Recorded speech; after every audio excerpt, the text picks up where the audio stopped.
నమస్తే S6 news కి స్వాగతం. బులెటిన్ల ముందుగా హెడ్లైన్స్. ఉత్తరాఖండ్ గంగా నది వద్ద ప్రార్థనలు నిర్వహించిన ప్రధాని నరేంద్ర మోడీ.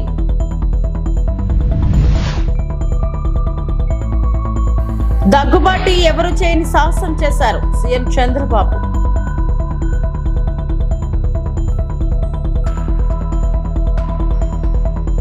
రేషన్ బియ్యం అక్రమ రవాణాపై ఉక్కుపాదం మంత్రి నాదెండ్ల మనోహర్.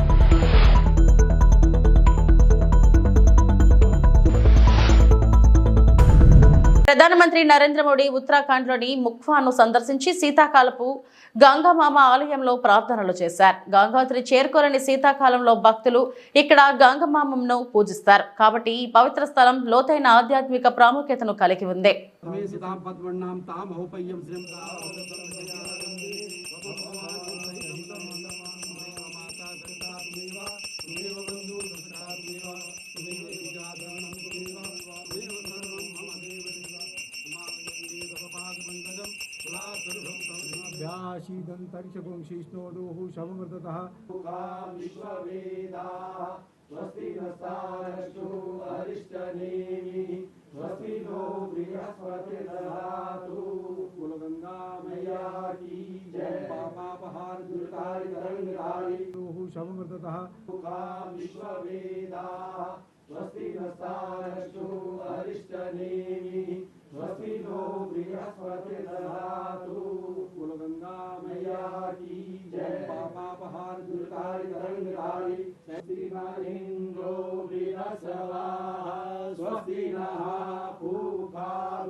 शेखराय किल्लदी सोणादि संसेविता देया पाप विनाशनी मकर कुमावाता मावाजातवेदु लक्ष्मी मनवगामिनी यस्यामृविंदेयाम गामः संपुर्गानम असपूर्वामृतमध्याम हस्तिनाद प्रमोदनम श्रम देवी मुपवे श्रीमामदे दुस्ताम कामसोस्मितां भिन्न प्रकारां मातां ज्वलन्तीं त्रिपतां सर्वेन्तीं पद्मे सितां पद्मन्नां तां होपय्यं श्रीं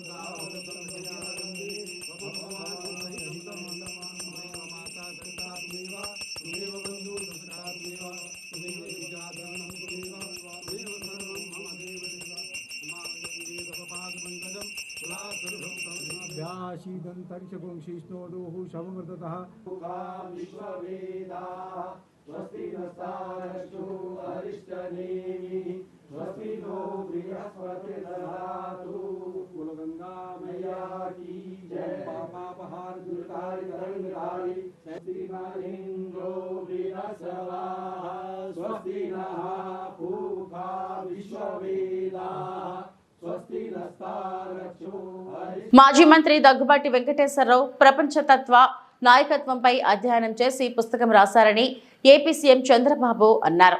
విశాఖపట్నంలో దగ్గుబాటి రాసిన ప్రపంచ చరిత్ర పుస్తక ఆవిష్కరణ కార్యక్రమంలో సీఎం ముఖ్య అతిథిగా పాల్గొని మాట్లాడారు. దగ్గుబాటి వెంకటేశ్వరరావు నా తోడలుడు ఎన్టీఆర్ వద్ద ఇద్దరం అన్ని నేర్చుకున్నాం. ఆయన ఓ పుస్తకం రాస్తారని నేనెప్పుడు అనుకోలేదు. రచయిత కానటువంటి రచయిత వెంకటేశ్వరరావు ఎవరూ చేయని సాహసాన్ని ఆయన చేశారు. ప్రపంచ చరిత్రలో ఆది నుంచి ఇప్పటి వరకు మొత్తం వివరాలను పుస్తకంలో పొందుపరిచారు. ఎన్ని కష్టాలున్నా సంతోషంగా కనిపిస్తారు.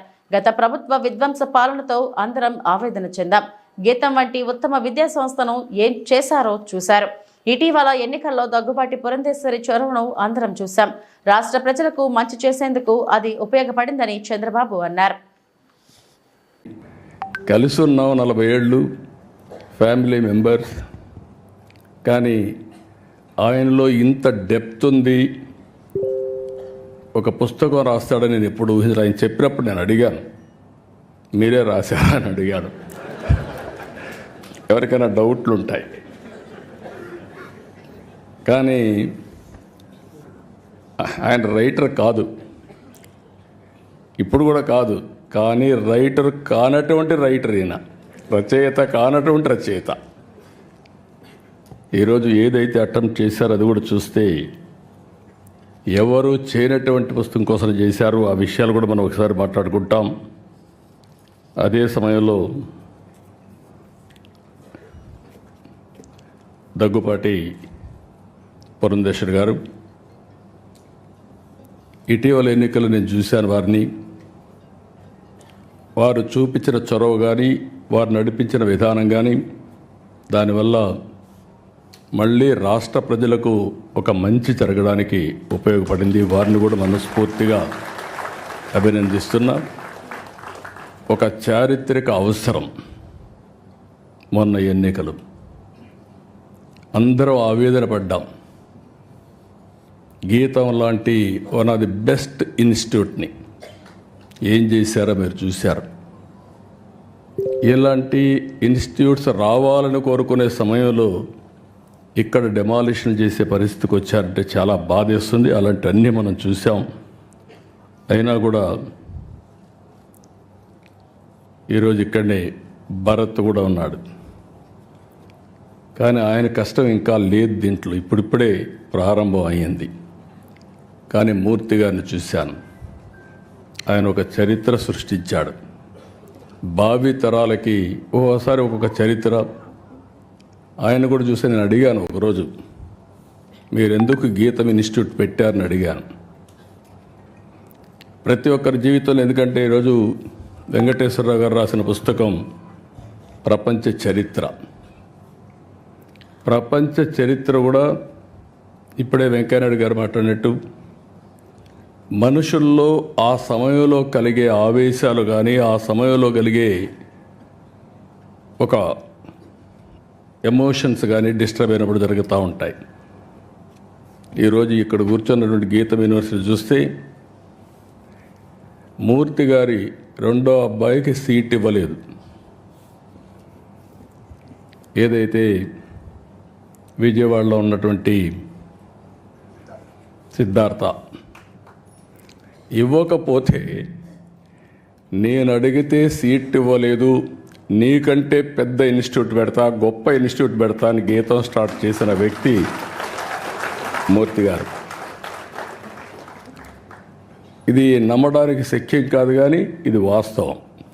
ఆయన చెప్పిన మాటలు ఇవి. నాకు అలాంటివి చరిత్రలో చాలా జరిగే పరిస్థితి వస్తుంది.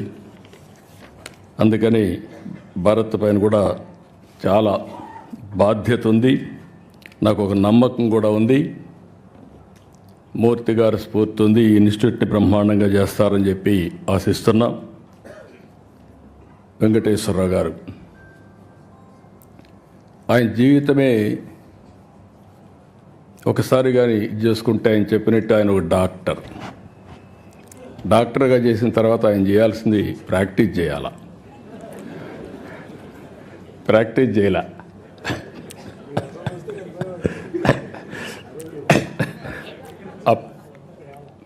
మంత్రిగా ఉండి డాక్టర్గా ప్రాక్టీస్ చేశాడు, అది వేరే విషయం.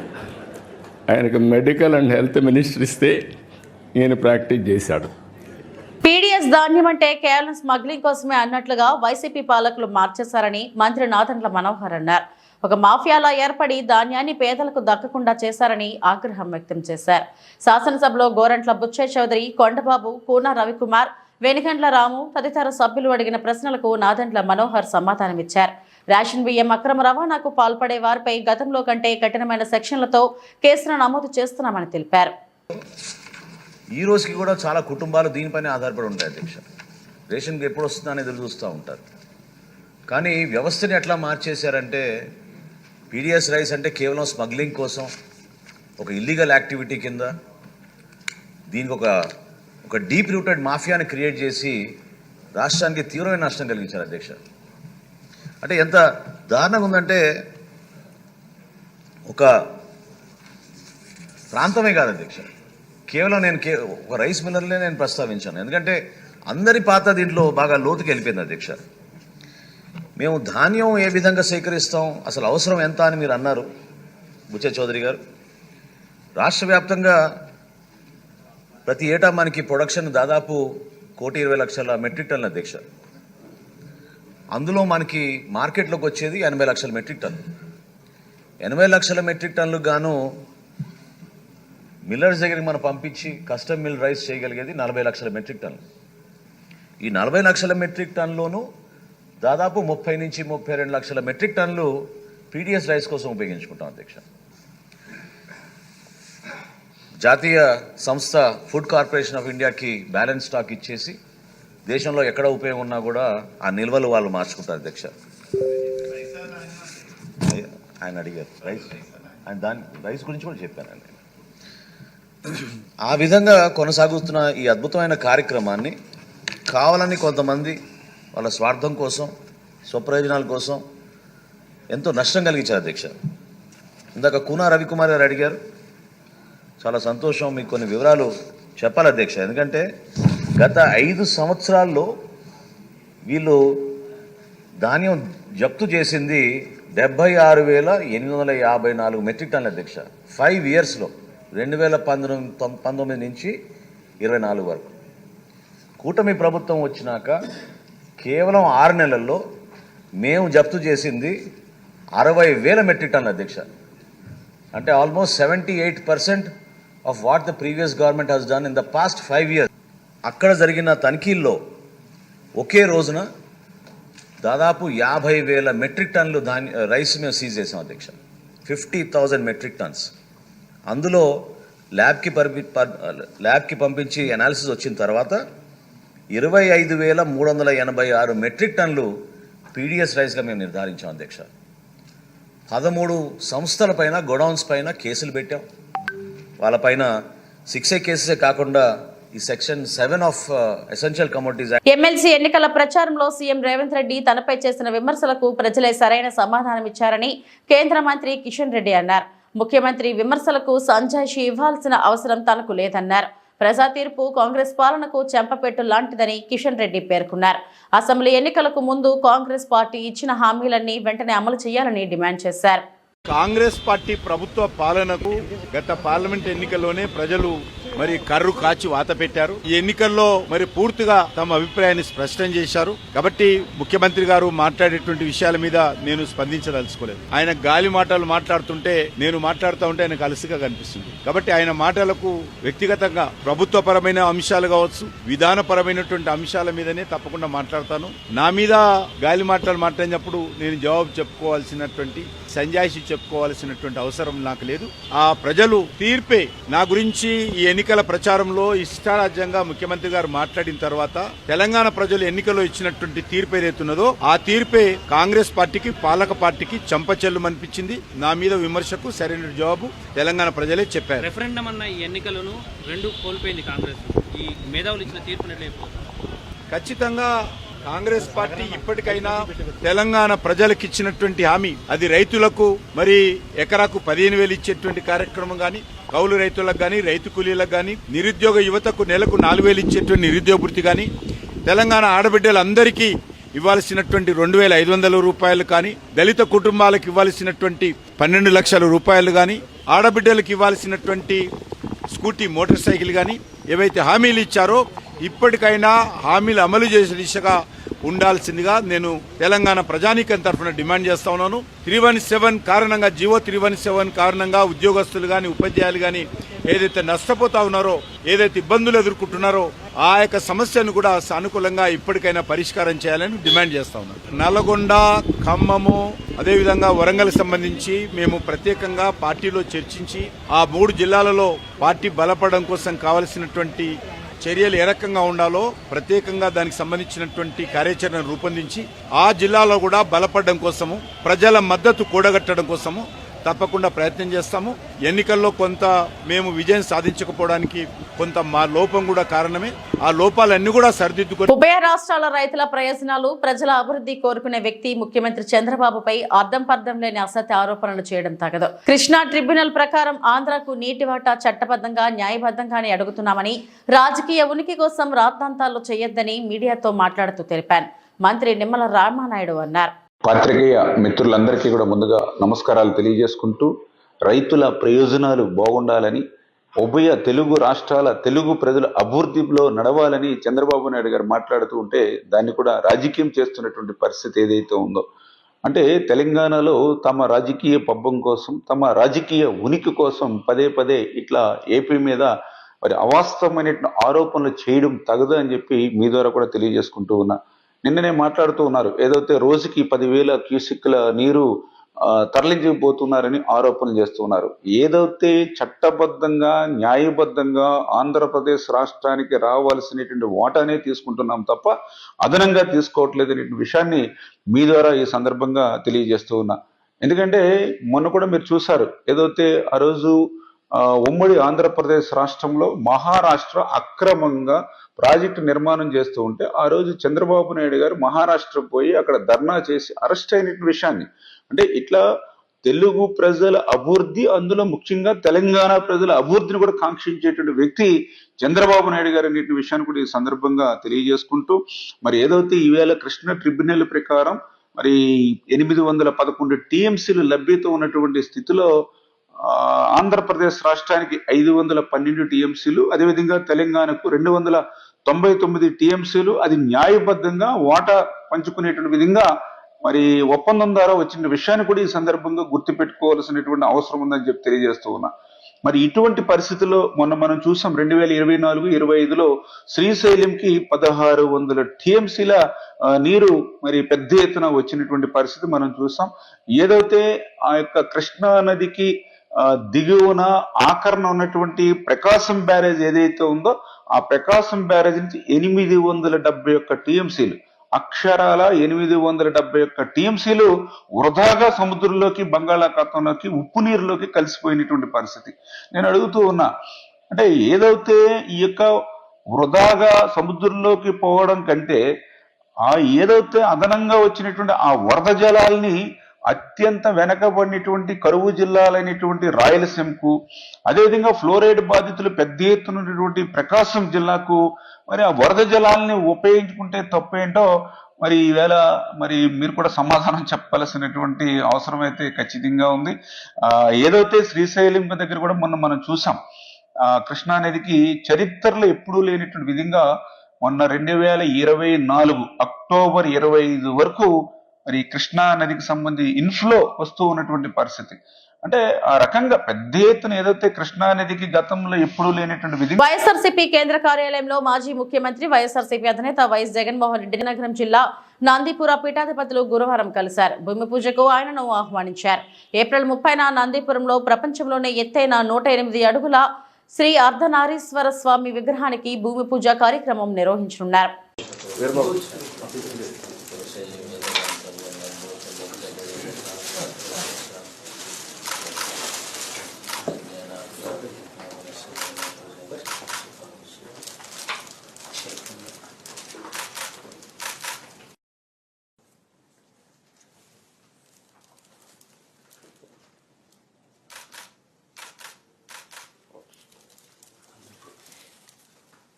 తిరుమలలోని తరిగొండ వెంగమాంబ అన్నప్రసాద్ భవనంలో గురువారం టీటీడీ ఈవో జె శ్యామలరావు, అదనపు ఈవో సిహెచ్ వెంకయ్య చౌదరిలతో కలిసి టీటీడీ చైర్మన్ భక్తులకు వడవడ్డింపు కార్యక్రమాన్ని ప్రారంభించారు. ఈ సందర్భంగా చైర్మన్ మాట్లాడుతూ, తాను బాధ్యతలు స్వీకరించిన తర్వాత అన్నప్రసాదం మెనూలో భక్తులకు అదనంగా ఒక పదార్థం వడ్డించాలని ఆలోచన కలిగిందన్నారు. ఈ విషయాన్ని సీఎం నారా చంద్రబాబు నాయుడు దృష్టికి తీసుకెళ్లగా ఆయన అంగీకారంతో వడల వడ్డింపు కార్యక్రమాన్ని ఈ రోజు నుండి ప్రారంభించామన్నారు. ఇప్పటికే భక్తులకు నాణ్యమైన దినుసులతో భక్తులకు రుచికరమైన అన్న ప్రసాదాలు అందిస్తున్నట్టు టీటీడీ చైర్మన్ విఆర్ నాయుడు తెలియజేశారు. భక్తులకు పంపిణీ చేసే వడ తయారీలో శనగపప్పు, పచ్చిమిర్చి, అల్లం, కరివేపాకు, కొత్తిమీర, పుదీనా, సోంపును ఉపయోగించనున్నారు. అన్నప్రసాద కేంద్రంలో ఇకపై ప్రతిరోజు ఉదయం 10:30 గంటల నుండి సాయంత్రం 4 గంటల వరకు 35,000 వడలను భక్తులకు వడ్డించనున్నట్లు తెలిపారు. ఈ కార్యక్రమంలో టీటీడీ బోర్డు సభ్యులు శాంతారాం, డిప్యూటీ ఈఫోలు లోకనాథన్, రాజేంద్ర, కేటరింగ్ ప్రత్యేక అధికారి శాస్త్రి తదితరులు పాల్గొన్నారు. జనవరి 20వ తారీఖు నాడే ట్రయల్ రన్ చేశారు మన అధికారులు. అది బాగా సక్సెస్ అయింది. చాలా రుచికరంగా ఉందని చెప్పేసి ఫీడ్బ్యాక్ వచ్చింది. దానికి అనుగుణంగానే కొంత సమయం పట్టింది. ఎందుకంటే అన్ని ఏర్పాట్లు చేసుకోవాలి. వంట కావాల్సిన ముడిసరుకులు అయితేనే ఉంది, దానికి కావాల్సిన సిబ్బంది అయితేనే ఉంది, అవన్నీ సమకూర్చుకోవటం. ఈరోజు నుంచి 35,000 మందికి వడలు సప్లై చేయాలని అనుకుంటున్నారు. ఇక దీన్ని ఇంకా పెంచి అందరికీ అందుబాటులో తెచ్చేదానికి మన అధికారులు కృషి చేస్తున్నారు. ప్రతి ఒక్కరికి ఈ కార్యక్రమంలో భాగస్తులందరికీ కూడా పేరు పేరున ధన్యవాదాలు తెలుపుకుంటున్నాను. ఇది మంచి పరిణామం. భక్తులందరూ చాలా సంతృప్తి వ్యక్తం చేశారు. ఇదే విధంగా కొనసాగుతుందని చెప్పి నేను ఆశిస్తున్నాను. ఓం నమో Venkateswara. All of you know that lakhs of pilgrims come to visit Sri Lord Venkateswara Swami. They take Annaprasadam. So mainly it is Tarigonda Vengamamba Annaprasadam complex. Number of people have their breakfast, lunch and dinner. So previously there used to be lot of complaints on the quality of the Annaprasadam, different items supplied. So Honorable CM Sri Nara Chandrababu Naidu garu directed us that we should give highest priority to the quality of Annaprasadams given to the devotees. So as per that, we have taken number of steps to improve the quality. So basically starting with the quality of the ingredients which are medical మాఫియాగా శ్రీకాకుళం మత్తు పదార్థాల నివారణపై చర్యల శూన్యం. Paper ప్రకటనకే పరిమితమైన mega DSA. పత్రికా సమావేశంలో AIYF రాష్ట్ర అధ్యక్షులు మొజ్జాడ యుగంధర్, జిల్లా అధ్యక్ష కార్యదర్శులు బొత్స సంతోష్, కొన్నా శ్రీనివాసరావులు పిలుపు. శ్రీకాకుళం జిల్లాలో ఉన్న అన్ని నియోజకవర్గాలు మెడికల్ మాఫియాగా మారాయని ఏఐవైఎఫ్ రాష్ట్ర అధ్యక్షులు మొజ్జాడ యుగంధర్, జిల్లా అధ్యక్ష కార్యదర్శులు బి సంతోష్, కొన్న శ్రీనివాసరావులు అన్నారు. నరసనపేట కేంద్రంలో ప్రైవేట్ కళాశాలలో పత్రికా సమావేశం ఏర్పాటు చేశారు. అనంతరం వారు మాట్లాడుతూ జిల్లాలో ఆర్ఎంపీ డాక్టర్ నుండి ఎండి డాక్టర్ల వరకు అధిక మొత్తంలో టెస్టులు, స్కానింగ్ పేరుతో దోపిడీ చేస్తున్నారని, మెడికల్ కౌన్సిల్ ఆఫ్ ఇండియా నిబంధనలను వ్యతిరేకంగా హాస్పిటల్లో నోటీస్ బోర్డులు ఏర్పాటు చేయకుండా ఇష్టానుసారంగా వ్యవహరిస్తున్నప్పటికీ జిల్లా వైద్య శాఖ అధికారి వారిపై ఎటువంటి చర్యలు తీసుకోకపోవడం ఏమిటని వారు ప్రశ్నించారు. అదేవిధంగా పేద ప్రజలు అనారోగ్య పరిస్థితుల్లో డాక్టర్స్ వద్దకు వెళితే ముందుగానే టెస్టులు చేయించాలని, స్కానింగ్ తీయాలని భయపెట్టి వారి వద్ద నుండి సొమ్మును వసూలు చేస్తున్నారని అన్నారు. ఈ కార్యక్రమంలో ఏవైఎఫ్ నాయకులు R Aravind, P Vasu, Y Venu, Narayanarao, Bhaskar Rao తదితరులు పాల్గొన్నారు.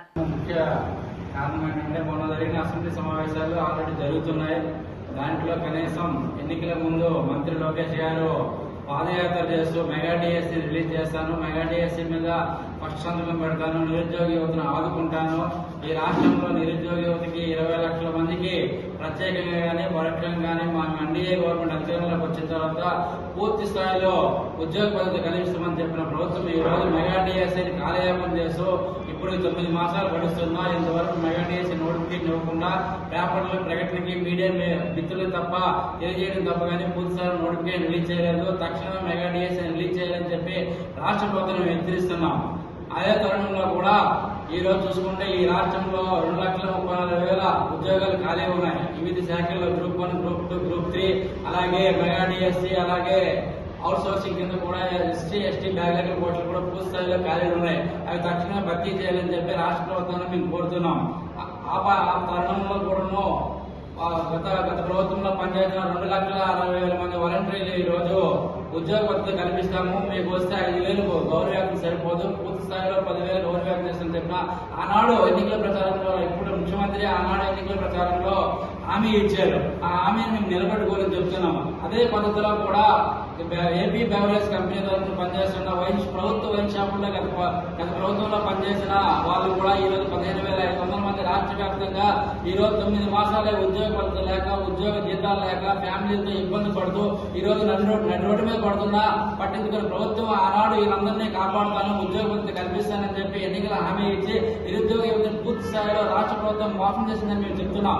అలాగే అలాంటి పద్ధతులు కాకుండా పూర్తి స్థాయిలో వీళ్ళకి ఏదో పద్ధతిలో ఎక్కడో దగ్గర అకామిడేట్ చేసి పూర్తి స్థాయిలో ఉద్యోగ భద్రత కల్పించాలని చెప్పి రాష్ట్ర ప్రభుత్వాన్ని మేము డిమాండ్ చేస్తాం. లేని రానున్న రోజుల్లో పెద్ద ఎత్తున యువతను సమీకరించి రాష్ట్ర వ్యాప్తంగా అలాగే ఈ జిల్లా కేంద్రంలో కూడా పూర్తి స్థాయిలో ఉద్యమాలు చేపడతామని చెప్పి తెలియజేస్తున్నాం. ఇవి ఇప్పటి వరకు నా బులెటిన్ అప్డేట్స్. నమస్తే.